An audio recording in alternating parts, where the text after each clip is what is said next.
I'm late. Wait, no, I'm not.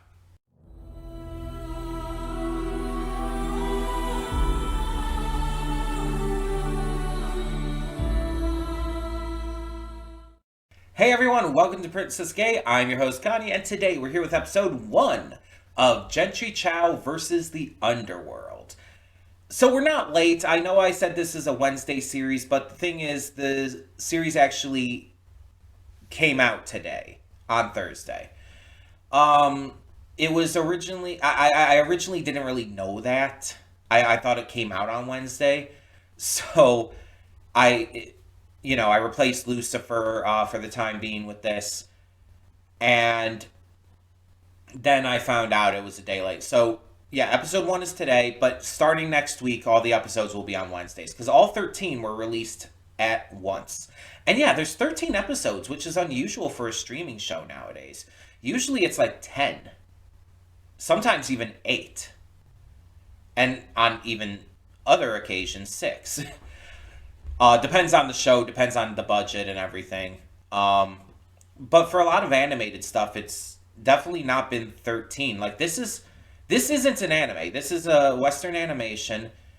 It is a Netflix series, and it has like a full like core equivalent of episodes for the season. That's really interesting that they went with that they were able to get 13, especially when so many animated shows on Netflix have been canceled, and it's like Netflix gave them an order of 13 episodes. That to a degree gives me hope because Netflix cancels animated shows like nothing. And it fucking sucks. So many amazing animated shows have been canceled by them. Glitch Tax, Dead End Paranormal Park, etc., etc. And I was super worried going into this. And I'm still kind of worried because this doesn't necessarily mean anything. But this show getting 13 episodes might imply that Netflix has more faith in it. I mean, I don't know. I can't make an assumption here. I don't know for sure. But I'm hoping. Now, this also had a little more advertising than like those other shows did. Like I actually heard about this show leading up to it. Well in advance too, like over a month in advance, which for a lot of shows on streaming is not always the case. A lot of times you don't see advertising for it until like maybe a couple weeks in advance. It's a weird thing nowadays. I don't know why it's like that, but it a lot of times is. It's only the real big shows, the ones that like have, a lot of budget behind them, have a lot of hype behind them for one reason or another, whether because of the director, whether because of the property, etc., etc. It's usually the big shows that get a lot more build up. Something like the live action One Piece had years of build up. And even season 2 is having a lot of build up, a lot of setup for that. Um, but at the same time, and a lot of animated series aren't like that. A lot of animated shows, whether they're anime or Western cartoons, don't really get much advertising from Netflix. So it's good to see that this did, at least got more. It still didn't get as much as stuff like One Piece or Stranger Things or stuff like that, but it was better. And that excites me. So I know that this series has at least a majority Asian cast. Um, and from what I know, the story centers around the main character, Jentry Chau, who finds out she has a curse placed on her, and because of it, she has to like fight the forces of the underworld. I saw the trailer, at least one of the trailers. I don't know if there was multiple ones, but I saw a trailer.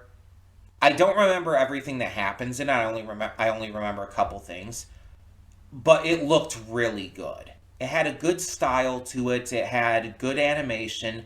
It looked actually pretty scary, like surprisingly scary. Which is something that, kind of works for the theme of fighting the underworld. I'm pretty excited for this. I don't remember who is in it. I think the trailer might have said, but I don't remember who's in it. But yeah, this is one that I've been pretty excited to see, and I've been waiting for, and that's why I took the break on Lucifer, outside of just already knowing I was going to take a break on it. I didn't want to wait for this series. This is one it's not a donation reward, it's not a first impression. I am just choosing to react to this because I really want to react to this. And I really hope it lives up to my expectations. I mean, I always hope that with any show that it really impresses me. But this is one that if it disappoints me, I'm going to be really fucking disappointed. Because everything just sounds like it's going to be great. So I will be really disappointed if this isn't great. But with those expectations set, I think we should just get into this. Because like I said, I don't really know anything else about it. But I'm excited to find out. So let's get going. Cutting in here real quick to remind you of all the awesome content we have on the channel. Between Monday and Friday, we have a plethora of awesome series reactions with 2 on Wednesday. We also have movie reactions every Saturday and Sunday. I do pre-record them during the week, but upload them on the weekend. And don't forget about all the gaming content over on the Princess of Gaming channel. We have Baldur's Gate 3 every single day, Horizon Forbidden West on Mondays and Fridays, Tuesdays and Thursdays is Life is Strange, Wednesdays and Sundays is Red Dead Redemption 2, and on Saturdays we have Nier Automata. A lot of great gaming content every day. Don't forget to click the link in the description below to follow it to today's reaction. I redirect everything just due to copyright reasons. And please subscribe to the channel and like the video if you want to see more awesome content such as this. So thank you so much for tuning in, and I will see you at today's reaction. And we are back, and we'll begin with spoilers in 3, 2, 1, now. So, I'm going to say this right off the bat. I had one notable problem with this episode, with this premiere. And it was the only problem I had, but it is notable. This was extremely rushed. And this had 13 episodes. This has 13 episodes for this season, at least. I don't know if it's going to end up getting a season 2, but at least for the season it has 13. This doesn't need... I don't feel like this needs to be rushed. But this first episode was extremely rushed. It's like it's bad in terms of the rushing.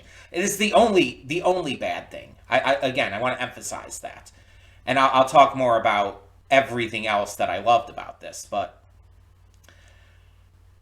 I feel like this should have been a 2-episode premiere, and I know exactly where it should kind of be cut.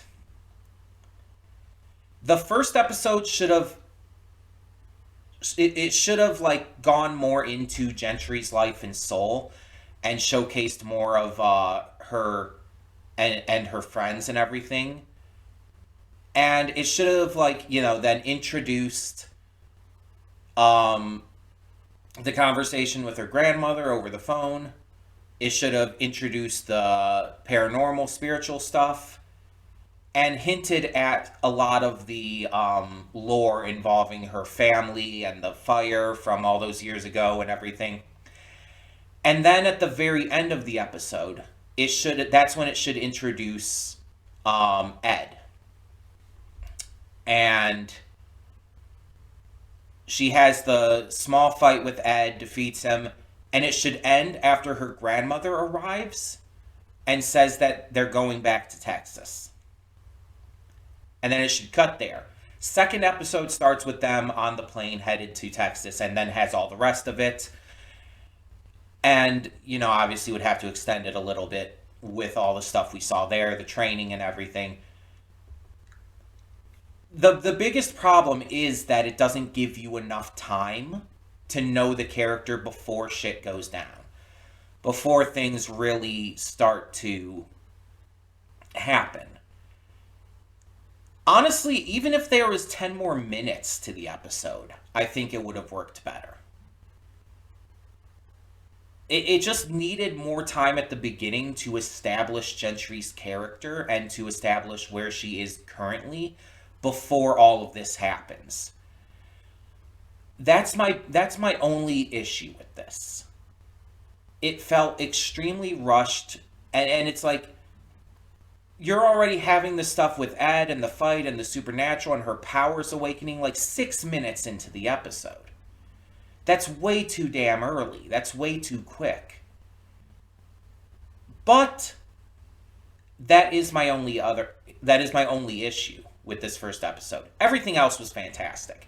The art, the animation, especially certain bits of the animation, like that walking sequence early on, that was gorgeous. Um, I love the voice acting. Everyone does a great job. Has some really great names in here. Um, I love the soundtrack. The soundtrack is amazing. Like sometimes you just get a series that has just a really rockin' soundtrack, and this is one of those. I really like the plot, like the general plot outside of the pacing issue. The generalized plot of it all was actually really good. I enjoyed the concept. I enjoyed the backstory and everything, and like how this all affected her. I really liked the concept of like this deal that her grandmother made and everything. And although I'm not the biggest fan of the fact that her grandmother is just back as a ghost after all of this, it was set up. So I can't be mad at it. Because that was something that was properly set up earlier in the episode when they arrived at the house and she's like, "Oh, hello, house ghosts. I can't see you. Someday you'll be able to." Yada yada. It's like that was very much set up. Um, Normally, if like you're gonna kill off a character, I want them to remain dead because it's like it feels cheap otherwise, especially if their death is a very big moment for another character, an inciting incident to get them to in some ways power up, in some ways progress their character arc, etc., etc. And it was kind of both for this.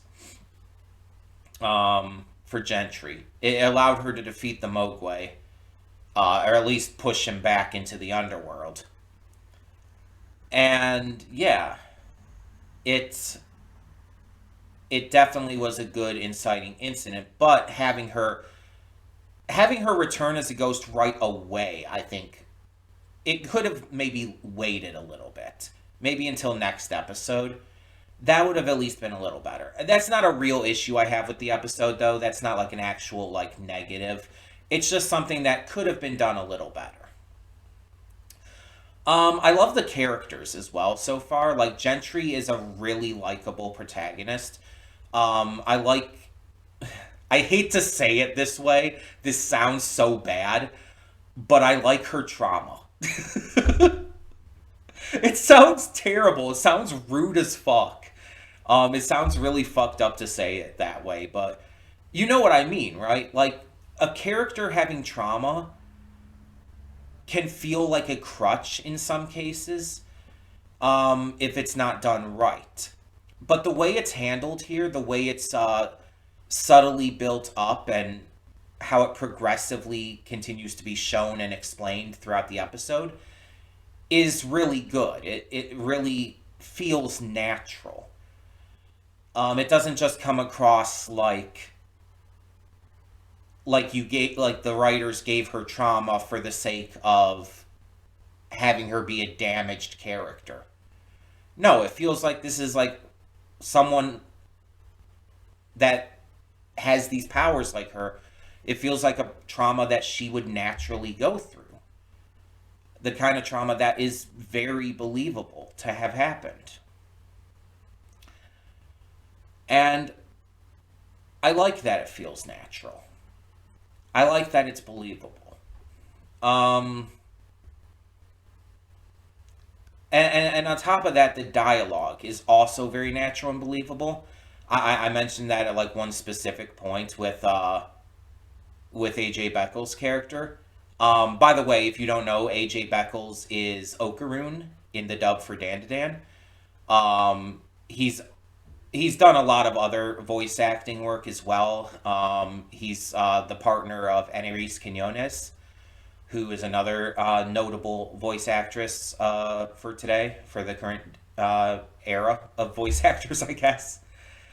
Um, yeah, and he's actually going to be at Ishokan in January, so I'm probably going to get to meet him. So that's fun as well. But yeah, I I really liked his performance here. He felt very natural in what he was saying. The dialogue was written very naturally, but also the performance felt like a real person talking. And I think I've talked about this before, but most of the time when you're watching a show, whether it's anime, cartoon, live action, doesn't really matter. Most of the time when you're watching a show or even a movie, the dialogue doesn't sound real. Like 99% of the time. And it's because it can't. If the dialogue and the performances of the dialogue sounded like real people talking, it wouldn't be entertaining. And there are exceptions to that. And this is one of those exceptions where it's like there's kind of a balance there. But for the most part, it's like they dramatize the way that they speak as their characters because it adds a level of entertainment, a level of interest to the viewers. If you just talk like normal people talk, and that includes with how the dialogue is written, it's like it's not going to be fun or exciting or have a lot of personality, you know? Because real people talk normally. Even the way I'm talking now, even the way that I enunciate certain words and certain sounds and everything when I'm reacting, when I'm doing these afterthoughts and all, this is not how I normally talk in real life. And I've covered this before. Um, but it's like when I'm on camera, this is not how I actually am. I am performing. I am, in a way, acting. I'm being myself, like in terms of like the things I believe, the ways like I kind of, I guess, internally react to things. It's like something that does scare me, like would have like a reaction to that. Like if I'm watching a horror movie or something, and like something going towards the eye, it's like, yeah. But like outside of a reaction, I might like flinch and whatnot or turn away, but I'm not gonna like scream or yell. When I'm on camera, and I almost naturally just start acting. I start performing. It's not even something I'm really trying to do, but like listen to the way that I talk, the way I enunciate certain things. I don't do that in real life. I don't like enunciate things a certain way. I don't put emphasis on certain sounds or words or whatnot. It's not, again, it's not something I try to do. It just happens because I know I'm on camera. I know I'm, reacting or, you know, explaining my thoughts. And because of that, it just naturally comes out for me. And it's still, again, a very natural way of doing it because I'm not like pretending. I'm not like trying to super emphasize my reactions or to exaggerate how I react. It's still like, oh, whatever happens in the moment happens. But it is definitely, I guess, more exaggerated than I typically am just outside of reactions. So it's hard to explain. It's hard to explain. But yeah. Um, it is to a degree emphasis. And you can't really get over that. If you're a YouTuber, you kind of have to do that to some degree. Some people do it more than others, and some people like the way they enunciate certain things bothers me because it's like it just sounds too fake. But it's like most reactors, like you watch any reactor, it's like they don't talk like that in real life. They don't react like that and watching something on their own time. They're on camera and they know they're on camera, so they naturally just instinctively like exaggerate it a little. But it's still their personalities. It's still their like the way that they would react. It's just pumped up. um so I wanted to bring that up. I do wonder regarding something the Mogwai said, talking about like Gugu like being at fault for the death of other Chows. I wonder if that includes like Gentry's parents. Were they the like two of the ghostly figures it showed? Because I think it showed three or four ghostly figures the Mogwai was conjuring up to, fuck with Gugu. Were her parents two of them? We only saw like the pictures of her parents briefly. So I'm not 100%, but that could be interesting lore to find out that like she's maybe partially responsible for their deaths. Because we don't know anything about that right now. We don't know how they died or when they died or anything. We just know it was prior to the Fire Girl incident, from what we can tell. Because the Fire Girl incident, no one died. And we know that it was right after that that Gugu sent Jentry to Seoul for private schooling and stuff. So we kind of have to presume her parents died before that. Yeah, I like the visuals of this series. I really like how the powers look. And definitely there is a lot of scary imagery. Like I mentioned that like for the trailer that I remember some things being pretty freaky, pretty scary. And this definitely lived up to that. It's like there was some imagery here, like when the Mogwai first came out and all, that was actually pretty freaky. Or when Ed first transformed and everything, it's like, oh. Or even just the moment when Gugu is like impaled, it's like, shit, fuck. It's like that was intense. And I like that because it really adds weight to the show. It adds weight to things that happen. And that's a really good thing to see. Now I wonder if Gentry's friends from the beginning are going to come back into play. Um, it kind of would suck if they don't. So I hope they do, because partially just because I want to keep hearing Michaela Dietz's performance. I really like Michaela Dietz as a VA. Like she's great in everything. And yeah, she does the same voice for everything. It's like, yeah, it's the same voice for Amethyst. It's the same voice for V. It's the same voice for Daryl. It's the same voice, but she's so good at it. She is. And the characters do feel different. Like Daryl and Amethyst, I could see like maybe being friends, but they're definitely different characters. And it's definitely the same with V. V is actually, I think, her most unique performance of all of them that I've heard. And she's done other performances too. I just can't think of them offhand. Those are the ones that I remember the most. But you have like Sungwon Cho, aka Pro ZD, in this, and it's like he was the lion statues, which that's hilarious. He's a notable voice actor. He's Senshi in Delicious in Dungeon, among other things. He's also a YouTuber. He does a lot of like fun videos on there, taste test videos, geeky anime videos, all that kind of stuff. And I've met him at Youmacon in real life. He's really nice, really soft spoken too. Really cool guy though. But you have like, of course, Ali Wong is Gentry. You have all kinds of names in here. And I'm sure even more to come.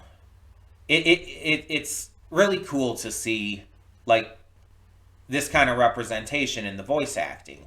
Because for so long, a lot of characters of color were voiced by white people, let's be honest. And in some cases, they still are. And it's good to see accurate voice acting representation here, and really good ones too. I mean, that's just a bonus, but you know, it's good to hear them like really performing well. I'm excited. I'm excited for more of this, even though the pacing was extremely rushed, like really badly. It's like if that's the only issue, I can live with that. And honestly, it might just be the first episode. It might be fixed from here on out. It might have just been like, oh, they rushed to get to like the big climax fight at the end and they just needed more time. Like I said, 10 minutes more would have solved the problem. It would have absolutely solved it. But I still think it could have been split into two episodes. Like, this really could have been two. And considering they have more episodes than Netflix shows normally get, it's wild that they ended up rushing this as well. It just feels like you really didn't need to do that. If you're given a 13 episode order, you're already winning in that way. So many of these shows again get only like 10 episodes, sometimes less. So you've already got a leg up on other shows here on Netflix with that. Like, use that. Use the time you have properly. Like I said, it doesn't ruin the show or anything. It doesn't ruin the good things. Um, but it is notable still. It is very much an issue. It's just not a show breaking issue. Unless it continues to be a thing throughout the entire series. Because in that case, that would be a problem. But for the time being, tell me what you thought of this episode of Gentry Chau versus the Underworld down in the comments. And thank you so much, as always, for tuning in. For now, I'm Connie and I'm signing off. See y'all next time.